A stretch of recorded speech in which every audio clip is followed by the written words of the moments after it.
So the second great tip is adding scarcity. Now, we've all been subjected to this kind of stuff. Well, actually, we're continuously subjected to this kind of stuff. Whenever we go to the mall, to the shops, whatever it is, there's always a 50% off or a while stocks last or get it now type thing where, you're essentially being put under pressure, whether you like it or not, to buy this thing because it might go up in price. You never know. You need to get that deal today. And that's all about scarcity. Yeah, it might not be around for very long at this current price or at all. And we can apply exactly the same classic sales pressure technique with our site. So let's dive over to one of the products and have a look at it.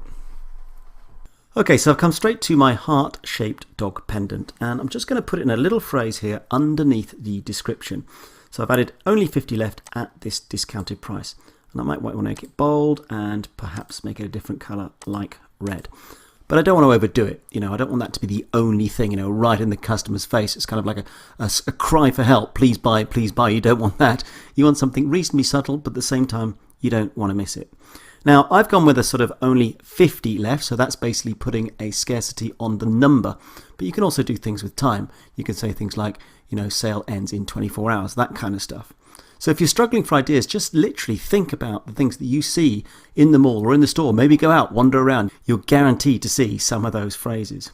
Now, one thing I want to say is that don't just leave this on here permanently, okay? Because people will revisit your store, and if they constantly see the same messages, they are potentially going to lose a little bit of trust in your site, and that's definitely not what you want.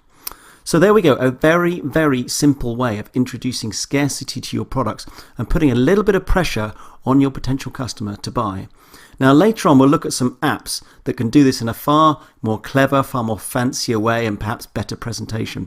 But ultimately it's still going to be the same message. So I wanted to introduce to you at this stage of the course a very simple way of doing it.